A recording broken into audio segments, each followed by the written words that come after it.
Raging Gale by James Ryan. Read by the author. Part the 82nd. Remembrances and Regrets. Hope took a deep breath.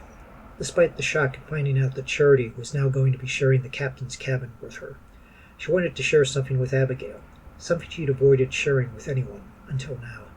No, my aunt wasn't well. She'd been in London through the year, but she avoided the plague while she saw to her family there. Hope looked closely at Abigail to see if she would recoil at mention of the plague. She was so used to seeing people shriek if the word was barely whispered, and she expected no less from Abigail, despite watching her face swords, muskets, and cannons head-on. When Hope saw no signs of fear in her face, she continued. She watched her husband and the rest of her family fall to it, but the strain of that time claimed her, as sure as if she had gotten it all the same. She showed no signs of the disease at all, but was tired out to the point of death as it took her slowly. We spent a fortnight expecting to break out in it as well when she... was she a favorite aunt of yours? Abigail asked finally. Hope nodded, trying to fight back a tear that she felt would be of no good now, before the crew assembled had decided Charity's fate. With so much else going on, it seemed to her to be the wrong time for that. Abigail sighed. We have time enough to talk of such things later as you like. For now, if ye had once spent time in that manner, then you're ready to spend a few nights with another doomed soul, with what may well happen to Charity.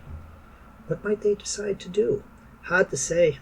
The patience for yet another lass among them may not be great enough for her as well, and the way in which she carried herself before this might place them against her, not wanting to trust her much. So then what? We'd be knowing better when I put the matter before them, once they've had a round or three first. Speaking of which, where are Van Herk and the rest? Hope only now started to realize that the drink from below hadn't come on deck by now, and just noticed how late the men sent for it were, before the rest of the crew started to look around.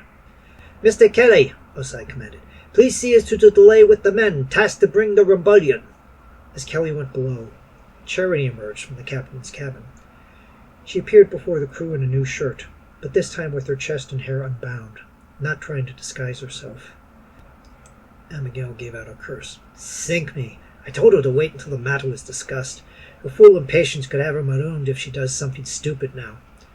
Before Charity was allowed to do that, Kelly emerged from below screaming. "We're taking on water!" he called. "The others notice the water and are trying to find the hole!" Hope felt her heart stop. She felt that the voyage was now ending, not just for Charity, but everyone else as well. Thank you for taking this moment with me. If you want to keep up with new chapters as they get posted, please subscribe to the channel and click the bell icon for notifications for when pieces go up.